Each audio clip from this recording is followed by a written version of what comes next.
enunciado observacional sub 1, enunciado observacional sub 2, enunciado observacional sub 3, enunciado observacional sub 4, sub 5, sub n.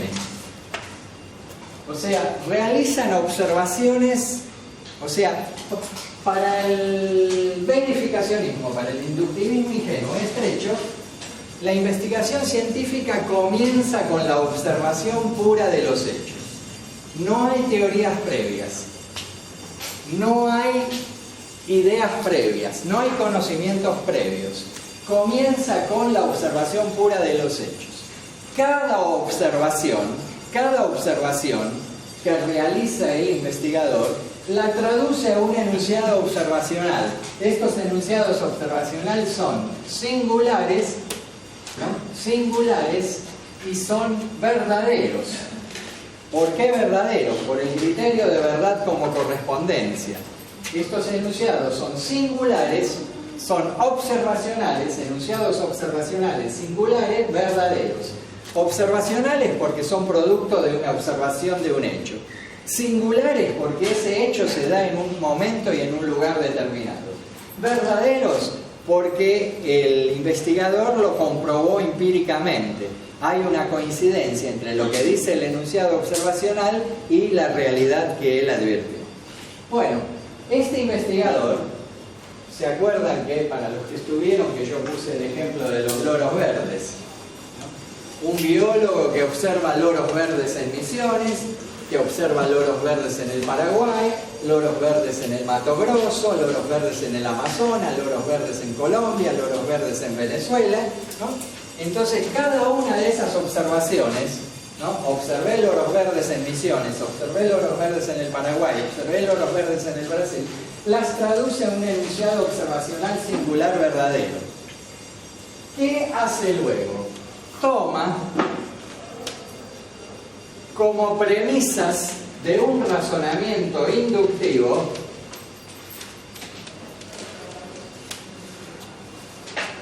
cada enunciado observacional singular verdadero, lo toma como premisa de un razonamiento inductivo y pretende obtener como conclusión una ley universal.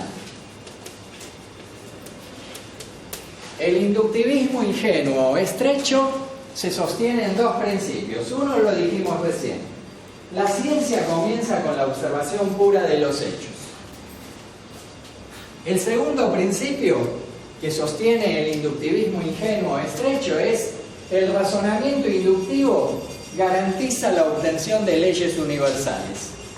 Toma cada enunciado observacional singular verdadero, ¿no?, que representa una de las observaciones que hizo cada enunciado observacional singular, y luego, por inducción, pretende obtener una ley universal. En este caso diría, todos los loros son verdes. Sí. ¿Por qué era singular? Porque es producto de una observación que se da en un momento y en un lugar determinado. Son enunciados observacionales singulares. Esto es un razonamiento inductivo por enumeración simple. Observo loros verdes en el Paraguay, observo loros verdes en el Brasil, observo loros verdes en Colombia. Conclusión, todos los loros son verdes, ¿no? Aumenta el grado de generalidad la conclusión. Bueno, este es el procedimiento del inductivismo estrecho e ingenuo, que se basa, como dijimos, en estos dos principios. La investigación científica comienza con la observación pura de los hechos y el razonamiento inductivo garantiza la obtención de leyes universales. Pero, como dijimos con los que vimos por primera vez este tema, ¿puede haber observación pura de los hechos? No. Desde el momento en que observamos la realidad, la observamos desde lo que ya sabemos. Y mucho más un investigador científico. Un investigador científico, cuando observa la realidad, la observa sobre los conocimientos que ya tiene, sobre la bibliografía leída, sobre las teorías que maneja. No hay observación pura de los hechos. En segundo lugar, el razonamiento inductivo, ¿cómo es? Inválido. Por más que todos los enunciados observacionales singulares sean verdaderos, no hay garantías lógicas de que la conclusión de este razonamiento inductivo sea necesariamente verdadera. Podría ser falsa. Y si la conclusión podría ser falsa, de ninguna manera esto sería una ley. La conclusión puede ser tanto verdadera como falsa. Y al existir la posibilidad de que la conclusión pueda ser falsa, esto de ninguna manera podría ser una ley. Bueno, el método hipotético deductivo, creado por Popper en la década del 30, critica estos dos principios. No hay observación pura de los hechos y, en segundo lugar, el razonamiento inductivo no garantiza la obtención de leyes universales. ¿Se acuerdan, los que estuvieron, para los que no estuvieron, el ejemplo que habíamos puesto para demostrar que no hay observación pura de los hechos? El de la... Los monos, que los hicieron fumar toda la noche todos los meses. Ah, no, ese es un ejemplo, está bien, para después como ejemplo de método hipotético deductivo. Pero yo hice referencia a una película, a la película y la banda siguió tocando, ¿no?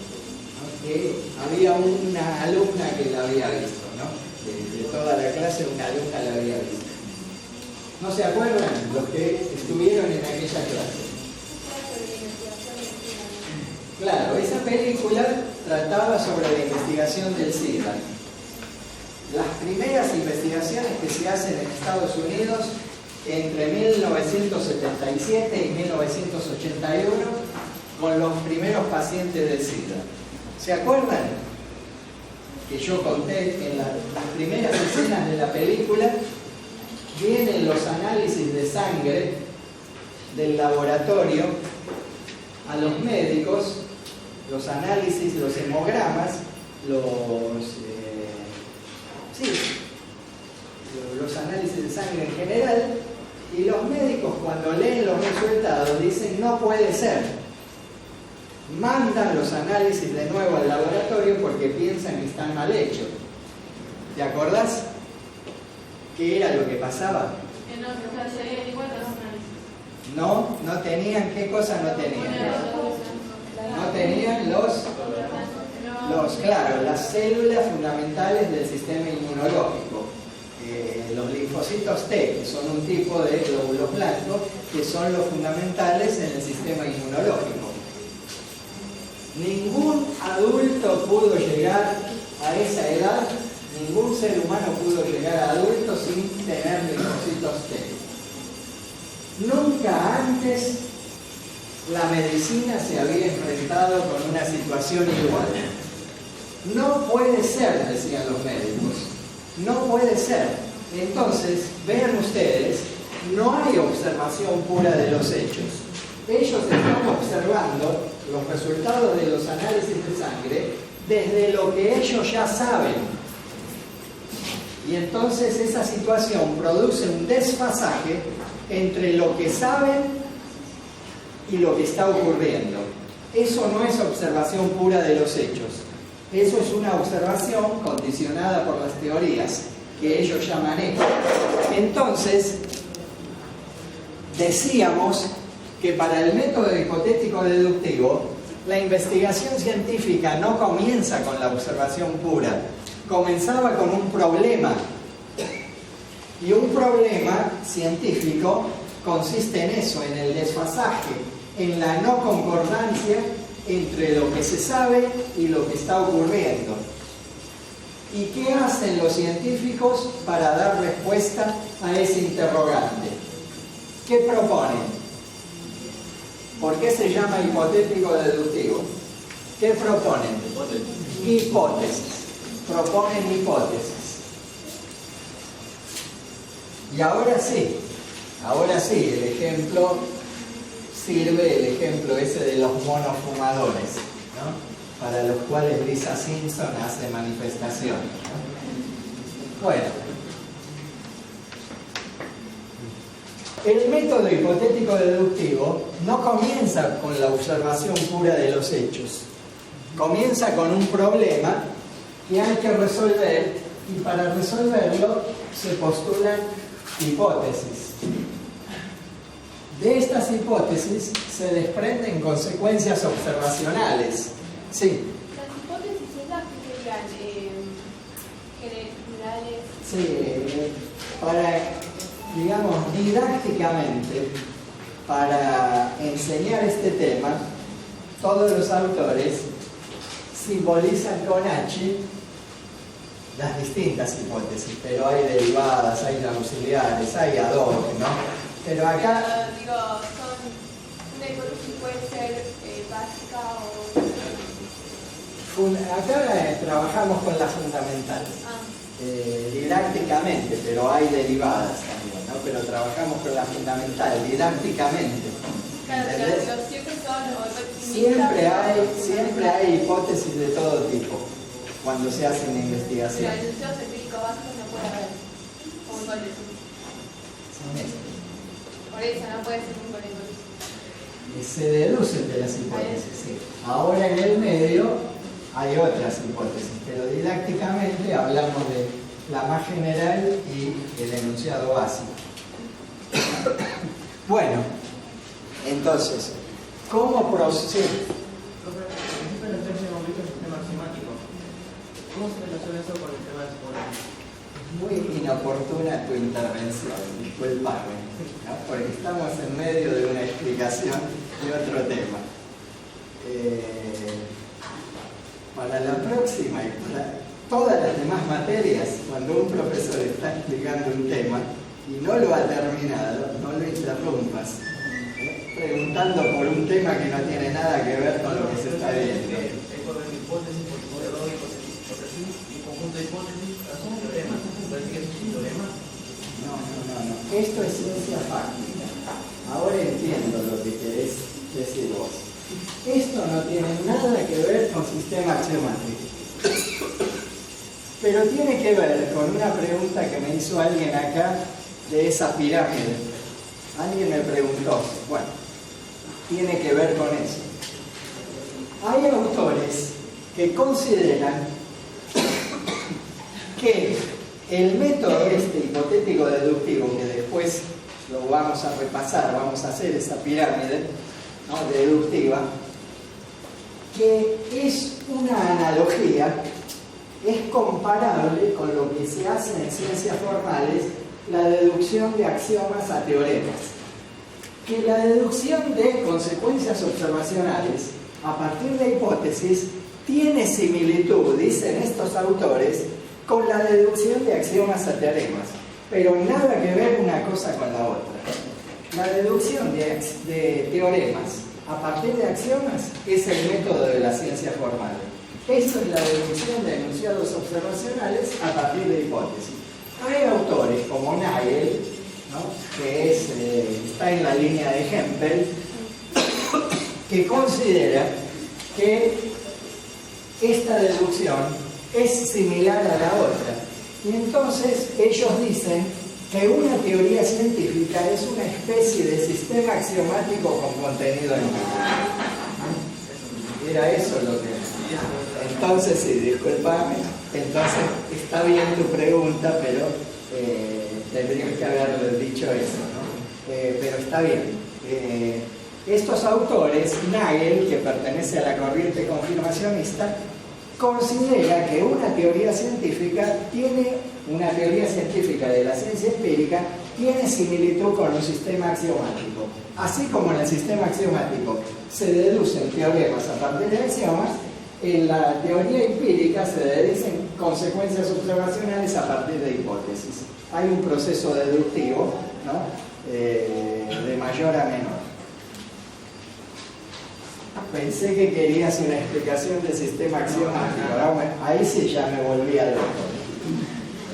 Bueno, sigamos.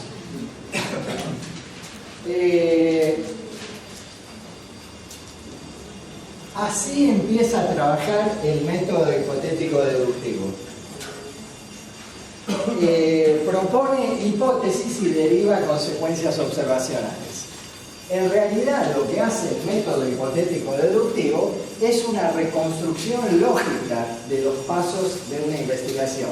Cronológicamente podrían seguir otro orden, pero desde el punto de vista lógico, el método hipotético deductivo coloca primero la hipótesis y después la observación, ¿no? Contrariamente al inductivismo ingenuo. Bueno, vos mencionaste el caso de los ratones, que había mencionado yo. Vamos a recordarlo porque es sencillo y fácil, ¿no? ¿Qué era lo que se estaba investigando? Se estaba investigando una droga para curar el enfisema pulmonar. El enfisema pulmonar, dijimos, es una enfermedad que contrae la mayoría o una buena cantidad de fumadores compulsivos, esos fumadores que fuman 4, 5 o 6 atados de cigarrillos por día, ¿no? Durante muchos años. Al llegar a los 60 años tienen los pulmones a la miseria y entonces se produce un deterioro de los alvéolos pulmonares motivado por una enzima del cuerpo humano que se combina con el humo de tabaco. Para probar la efectividad de drogas que combatan el enfisema pulmonar, varios laboratorios ensayaron experimentos con animales de laboratorio haciéndoles inhalar día y noche humo de tabaco, como los monos fumadores de Lisa Simpson, ¿no?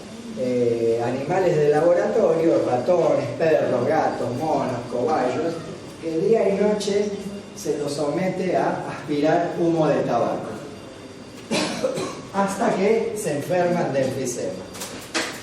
Una vez que están enfermos de enfisema, le dan la droga para probar a ver si es efectiva en el tratamiento del enfisema pulmonar.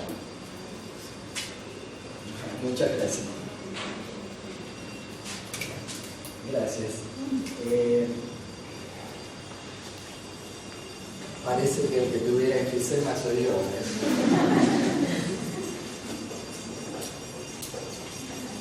Bueno,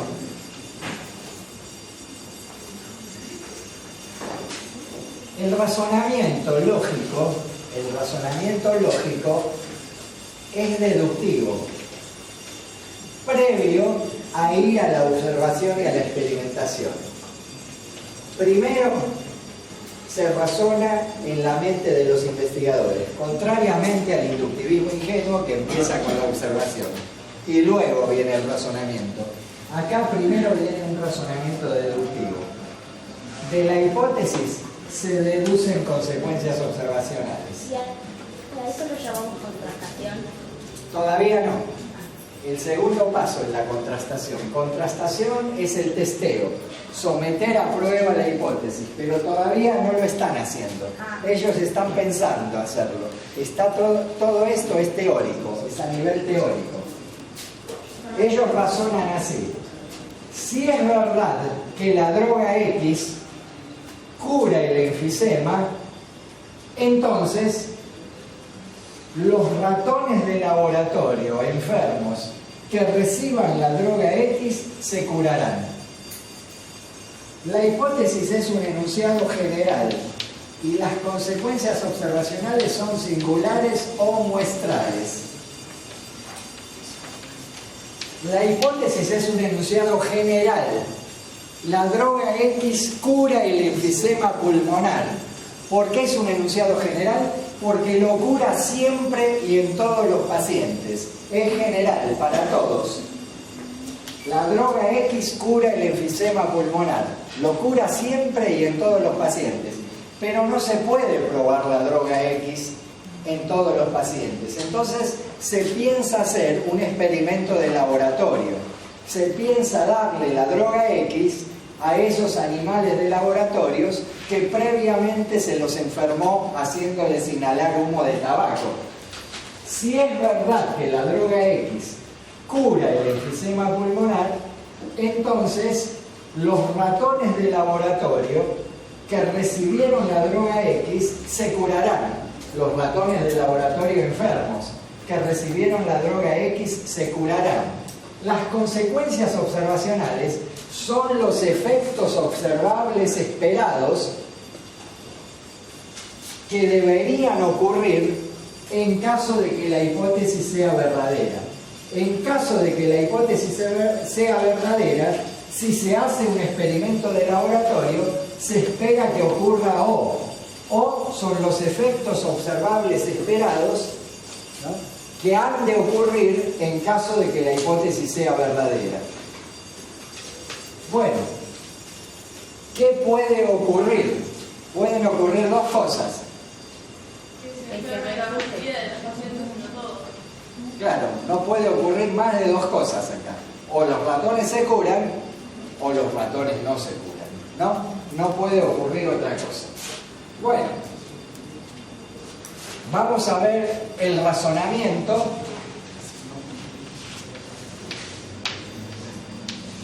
en caso de que no se cure. Si H, entonces O.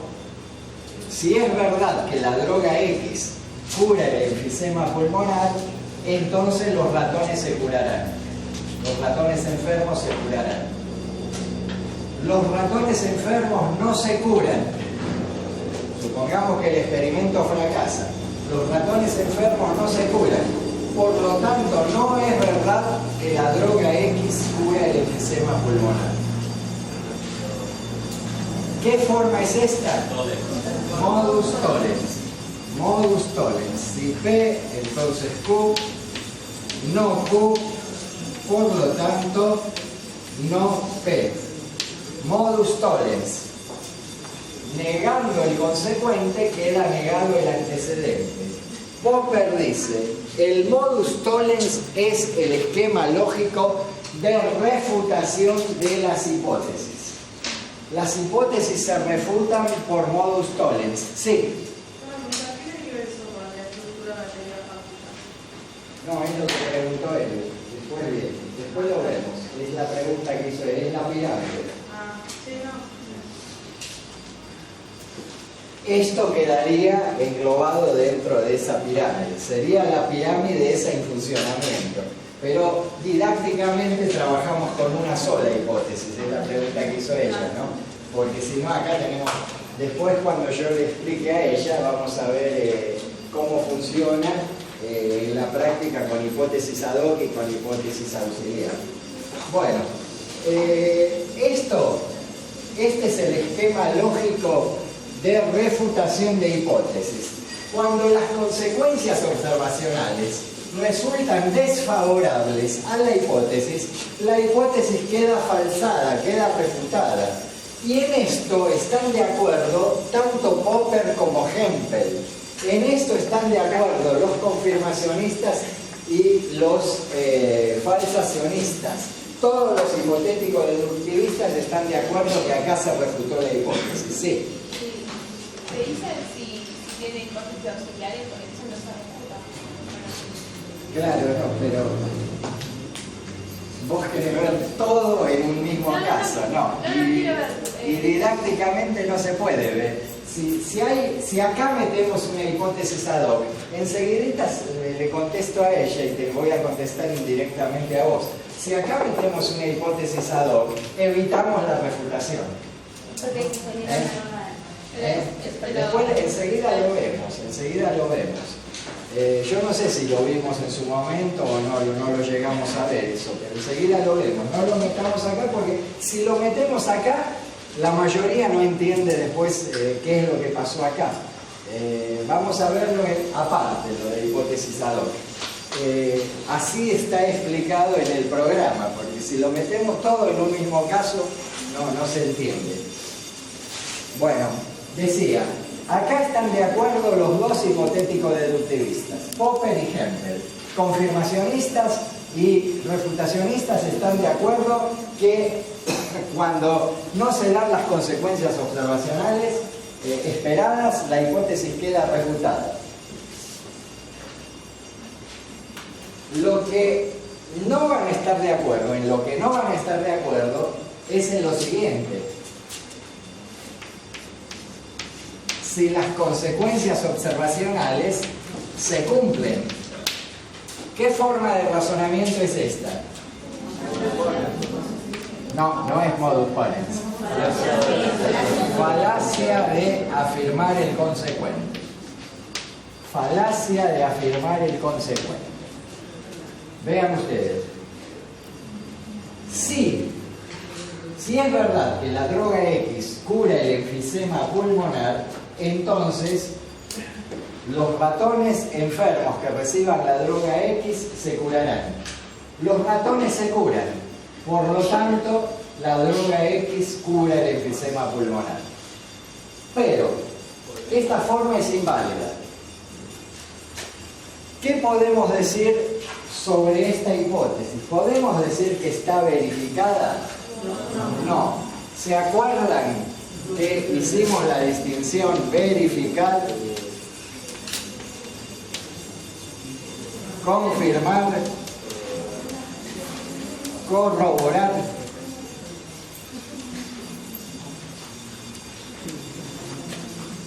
¿Qué era verificar un enunciado? Probar la verdad absoluta y definitiva. Eso es verificar. Acá no hubo verificación. Acá no hay verificación. No se probó la verdad absoluta y definitiva, porque este razonamiento es inválido. Y acá están de acuerdo todavía Popper y Hempel en que no hubo verificación. Están de acuerdo que acá hay refutación, Popper y Hempel, confirmacionistas y falsacionistas, están de acuerdo que acá hay refutación y están de acuerdo que acá no hay verificación. Popper dice que hay una asimetría, una desproporción, una asimetría lógica. Refutar una hipótesis es posible. El modus tollens es un razonamiento válido, deductivo lo permite. La refutación es posible, porque el modus tollens es deductivo, válido, entonces garantiza la refutación. Pero la verificación, dice Popper, no es posible, porque la forma es una falacia, no garantiza la verificación. Es inválido, no garantiza la verificación. Entonces hay una asimetría lógica entre refutación y verificación. Refutar una hipótesis es posible, verificarla no. Y ahora, en lo que no van a estar de acuerdo Popper y Hempel es ¿qué sucedió acá? Esta hipótesis no se refutó, tampoco se verificó, dicen. ¿Qué pasó? Bueno, según Hempel, confirmacionista, si se cura un ratón, no es lo mismo que se curen 10, que se curen 100, que se curen 1000. Cuanto más ratones de laboratorio se curan, más alto es el grado de probabilidad de que la hipótesis sea verdadera. Cuanto más consecuencias observacionales favorables tenga una hipótesis, más alto es el grado de probabilidad de que la hipótesis sea verdadera. Hempel es confirmacionista, es inductivista probabilístico. Le interesa la probabilidad, le interesa el aspecto cuantitativo.